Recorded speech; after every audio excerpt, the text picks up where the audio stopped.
1980 1990களோட காலகட்டம். தெருவுக்கு ஒரே ஒரு மின்விளக்கு, ஷட்டர் வச்ச டிவி, அதில் தூர்தர்ஷன், ஒளியும் அப்புறம் டிரான்சிஸ்டர் ரேடியோ, அதில் கேட்குற இளையராஜா பாட்டுன்னு வாழ்க்கை யதார்த்தமாக போயிட்டு இருந்த காலம். So 1989 Tindivanam bus stand. அப்போல்லாம் பஸ் ஸ்டாண்டில் இரவு 11 மணிக்கு மேலே யாரையுமே பார்க்க முடியாது. இப்போ இருக்கிற பஸ் ஸ்டாண்ட் மாதிரி கிடையாது, வெறிச்சோடி போயிருக்கும். குறிப்பாக இந்த திண்டிவனம் பஸ் ஸ்டாண்டில் நள்ளிரவு நெருங்க யாரும் அங்கே போகவே மாட்டாங்க. அதுக்கு ஒரே ஒரு காரணம், ஒரு பொண்ணு. மஞ்சள் நிற சேலையும் நீல ஜடையும் கையில் ஒரு சின்ன பையும் வச்சுக்கிட்டு எப்போ பார்த்தாலும் ஒரே இடத்துல நின்றுட்டு இருப்பா. யாராவது கிட்ட போய் எந்த பஸ்ஸுக்காக நிற்கிறீங்கன்னு கேட்டால் மெட்ராஸ்னு சொல்லிட்டு சிரிப்பா. அவளோட குரல் ரொம்ப இனிமையாக இருந்தாலும் அவளோட அந்த சிரிப்பில் ஏதோ ஒரு உள்நோக்கம் இருக்கிறத நம்மளால் புரிஞ்சுக்க முடியும். அந்த குரலை கேட்கும்போது நம்ம உடம்பெல்லாம் பயத்தில் புல்லரிக்கும். பல பேர் அவளை அங்கே இருக்க பஸ்ஸில் ஏற்றிக்கிட்டு போயிருக்காங்க. கண்டக்டர் அவகிட்ட டிக்கெட் கேட்கும்போது அவள் பர்ஸை திறந்து பணம் எடுக்க முயற்சி பண்ணுவாள். ஆனால் அவள் பர்ஸ் காலியாக இருக்கும். அப்புறம் வெட்கப்பட்டுட்டு நான் அடுத்த ஸ்டாப்லேயே இறங்கிடுறேன்னு சொல்லுவாள்.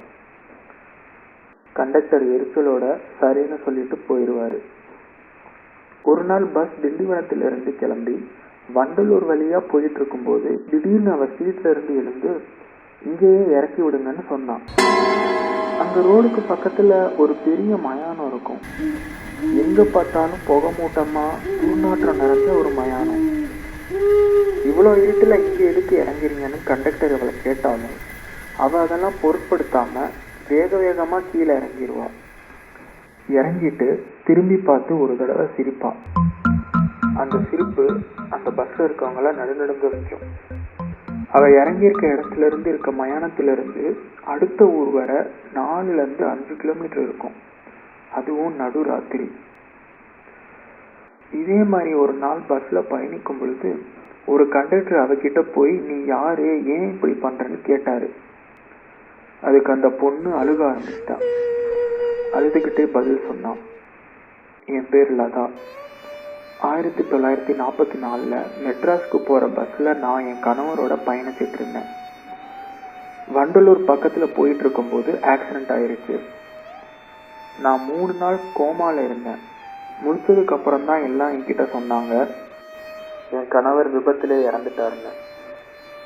அன்னையிலேருந்து நான் என் கணவரை தேடி இந்த இடத்துக்கு வருவேன் ஒவ்வொரு ராத்திரியும். அந்த கண்டக்டர் பயந்து போய் அடுத்த நாள் பக்கத்தில் இருக்க ஒரு போலீஸ் ஸ்டேஷனில் இந்த விஷயத்த சொன்னார். ரெக்கார்ட்ஸ் எடுத்து பார்க்கும்போது 1944 அந்த பொண்ணு சொன்ன மாதிரியே அந்த விபத்து நடந்திருக்கு. அது உண்மைதான். அந்த பஸ்ஸில் பயணித்த நிறைய பேரில் லதாங்கிற பேரில் பொண்ணு இருந்ததும் உண்மைதான். ஆனால் அந்த விபத்தில் எல்லாரும் இறந்துட்டதாகவும் அந்த பொண்ணோட பாடி மட்டும் MIAன்னு அந்த போலீஸ் கண்டக்டர் கிட்ட சொன்னார்.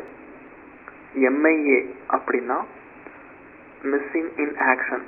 அதாவது ஒரு நிகழ்வு நடக்கும்போது ஒருத்தவங்க தடயமே இல்லாம காணாம போகிறது தான் இதுக்கு அர்த்தம். அடுத்த நாள் அந்த போலீஸும் கண்டக்டரும் அந்த பொண்ணை தேடி போனாங்க. லதா அந்த போலீஸ் கிட்டையும் 40 வருஷத்துக்கு முன்னாடி என்ன நடந்துச்சோ அது அப்படியே சொன்னான். இப்ப அந்த பொண்ணு உயிரோட இருக்கிறது உண்மைனா எப்படி அதே இளமையோட 40 வருஷமா இருக்க முடியும்?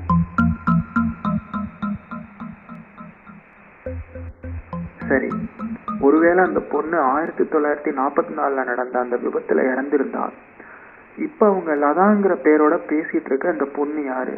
இல்ல போலீஸ்க்கும் கண்டக்டருக்கும் இந்த சைக்காலஜில சொல்லப்படுற மாஸ் ஹிஸ்டீரியாங்கிற நோயினால பாதிக்கப்பட்டிருக்காங்களா? இப்படி பல கேள்விகளோட அந்த பொண்ணை ஃபேஸ் பண்ணவங்க வாழ்ந்துட்டு இருந்தாலும் தான் கணவரை தேடி தினந்தோறும் மெட்ராஸ் பஸ்க்காக காத்திருந்தா லதா.